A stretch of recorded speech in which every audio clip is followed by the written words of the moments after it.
নীল shirt পরা লোকটি আমার শিক্ষক, কালো কোট পরা লোকটি তার বাবা, মাথায় পাগড়ি পরা লোকটি তার আঙ্কেল, ওই গিটারওয়ালা ছেলেটি আমার ভাই।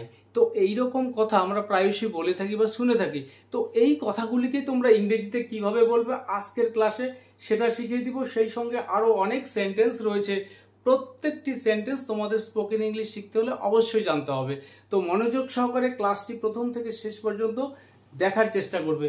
তো এখানে প্রথম যেই সেন্টেন্সটির কথা বললাম যে নীল শার্ট পরা লোকটি আমার শিক্ষক, ওই যে ওখানে বসেছিল না, নীল শার্ট পরা লোকটি আমার শিক্ষক। তো এই সেন্টেন্সটাকে আমরা ইংরেজিতে কিভাবে বলবো? যে নীল শার্ট পরা লোকটি, the man in the blue shirt. তো নীল শার্ট পরা লোকটি এর ইংরেজি the man in the blue shirt কে আমার শিক্ষক। তো is my teacher. The man in the blue shirt is my teacher, অর্থাৎ নীল শার্ট পরা লোকটি আমার শিক্ষক। তো এই সেন্টেন্সটাকে আরো অন্যভাবে বলা যেতে পারে যে ওই যে নীল শার্ট পরা লোকটি, অর্থাৎ এভাবে যদি আমরা ইন্ডিকেট করে বলতে চাই সেক্ষেত্রে আমরা বলবো that man in the blue shirt is my teacher. তো এই সেন্টেন্সটাকে আরো অন্যভাবে বলা যায় that man wearing a blue shirt is my teacher. তো পরের সেন্টেন্স, পাগড়ি পরা লোকটি তার বাবা, ওই যে মাথায় পাগড়ি পরা লোকটি তার বাবা। তো এই সেন্টেন্সটাকে আমরা কিভাবে বলবো? The man in the turban. The man in the turban, এই টারবান শব্দের অর্থ হচ্ছে পাগড়ি।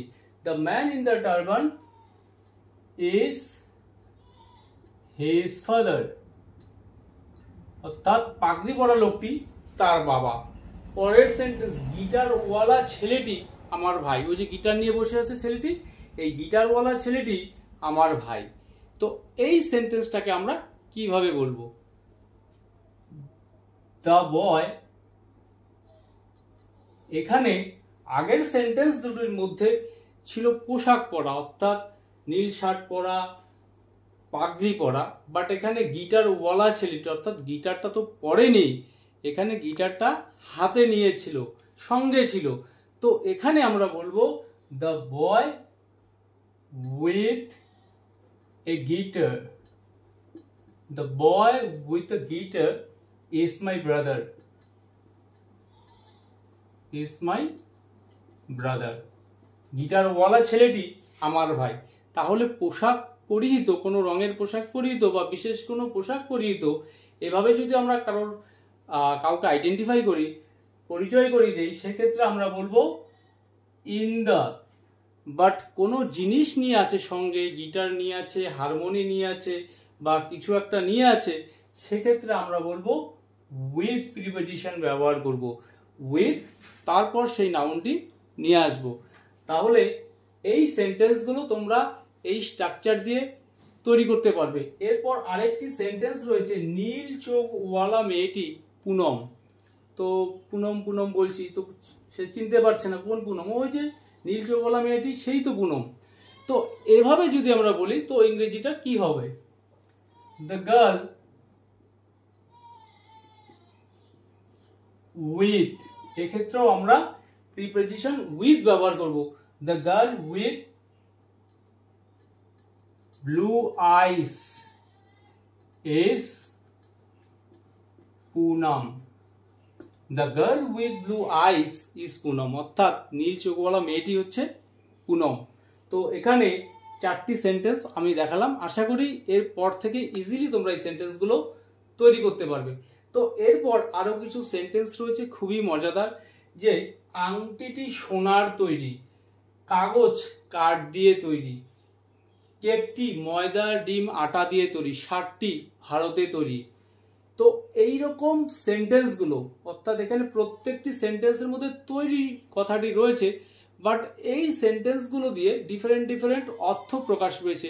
তো এই জাতীয় সেন্টেন্সগুলোকে আমরা ইংরেজিতে কিভাবে বলবো?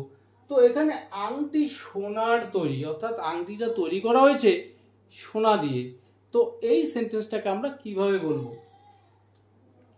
The ring is made of gold. The ring is made of gold. যখন কোনো কিছু দিয়ে কোনো জিনিস তৈরি করা হয়, যেমন সোনা দিয়ে আংটি তৈরি করা হয়েছে, এখানে আংটি দেখেই বোঝা যাচ্ছে এটা সোনা দিয়ে তৈরি, অর্থাৎ সোনার যে সাধারণ যে সমস্ত বৈশিষ্ট্যগুলো সে আংটির মধ্যে রয়েছে দেখেই বোঝা যায়। যখন এরকম দেখেই বোঝা যাবে সেক্ষেত্রে আমরা বলবো মেড অফ, অর্থাৎ মেডের পরে অফ প্রিপোজিশন ব্যবহার করব। The ring is made of gold. পরের সেন্টেন্স, কাগজ কাঠ দিয়ে তৈরি। দেখো এই সেন্টেন্সটি একটু আলাদা, কাগজ কাঠ দিয়ে তৈরি, বাট এখানে কাগজ দেখে বোঝার উপায় নেই এটা কাঠ দিয়ে বা বাঁশ দিয়ে তৈরি করা হয়েছে। বা কাঠ বা বাঁশ দেখতে যেরকমটা, পেপার কাগজ দেখে তো সেটা বোঝা যায় না। তো এরকম ক্ষেত্রে আমরা সেন্টেন্সটা কি বলবো? যে কাগজ কাঠ দিয়ে তৈরি, paper is made from wood. Paper is made from would, অর্থাৎ এখানে কাঠ বা বাঁশ যেটাই বলো না কেন তার যে রূপ, আকার, আকৃতি, রং কোনোটাই পেপারের মধ্যে নেই। তো এইরকম ক্ষেত্রে আমরা বলবো মেড ফ্রম। তো কাগজ কাঠ দিয়ে তৈরি, paper is made from would. পরের সেন্টেন্স, কেকটি ময়দা, ডিম এবং চিনি দিয়ে তৈরি। মানে এই যে কেকটি দেখছো এটা ময়দা, চিনি এবং ডিম দিয়ে তৈরি, অর্থাৎ বিভিন্ন উপাদান দিয়ে তৈরি। এইরকম বিভিন্ন উপাদান দিয়ে তৈরি যদি বোঝানো হয় সেক্ষেত্রে সেন্টেন্সটা আমরা কিভাবে বলবো? যে কেকটি ময়দা, ডিম, আটা দিয়ে তৈরি। The cake is made with. তো এখানে তৈরির জন্য আমরা বলবো made with. The cake is made with flower, eggs and sugar. The cake is made with flour, eggs and sugar. যে যে উপাদানগুলো দিয়ে তৈরি তারপর সেই নামগুলো বলতে হবে। পরের সেন্টেন্স, এই শার্টটি বাংলাদেশে তৈরি। মানে এখানে কোথায় তৈরি, জায়গা বোঝাচ্ছে, কোন অঞ্চলে, কোন দেশে। এইরকম সেন্সে যখন আমরা বলবো দ্য শার্ট, এই শার্টটি, দিস শার্ট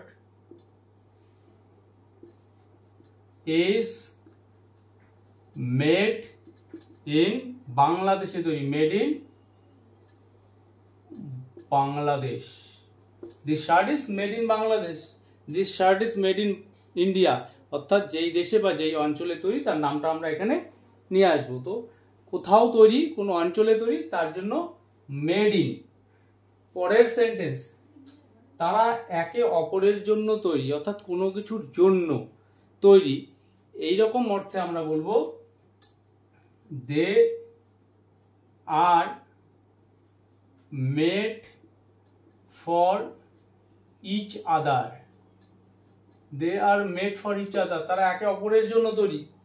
এই যে গিফটটা এটা আমার বন্ধুর জন্য তৈরি, মানে স্পেশালি তার জন্য বানানো হয়েছে এটা।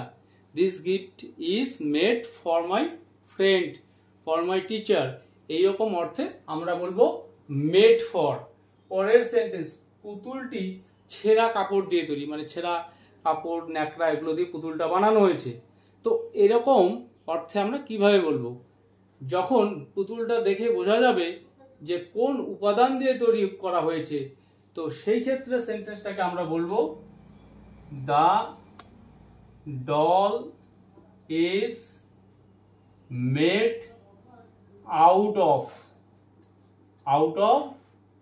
র্যাক্স। The doll is made out of rags. এই পুতুলটি ছেঁড়া কাপড়, ন্যাকড়া দিয়ে তৈরি করা হয়েছে। পরের সেন্টেন্স, এই গাড়িটি টাটার তৈরি বা টাটা কোম্পানির তৈরি, অর্থাৎ কারোর দ্বারা যদি সৃষ্টি, তৈরি এরকম বোঝায় তাহলে আমরা কিভাবে বলবো সেন্টেন্সটি? এই গাড়িটি, this car is made by Tata, অর্থাৎ টাটা কোম্পানির তৈরি। This painting is made by Bimal, বিমলের তৈরি এই পেন্টিংটা, অর্থাৎ কারোর দ্বারা কোনো কিছু তৈরি, এরকম অর্থে আমরা বলবো মেড বাই। তাহলে এই যে তৈরি নিয়ে বিভিন্ন সেন্টেন্সগুলো দেখালাম, আশা করি তোমাদের বুঝতে কোনো প্রকার অসুবিধা হয়নি। তারপরেও প্রশ্ন থাকলে অবশ্যই তোমরা কমেন্ট করে জানাবে।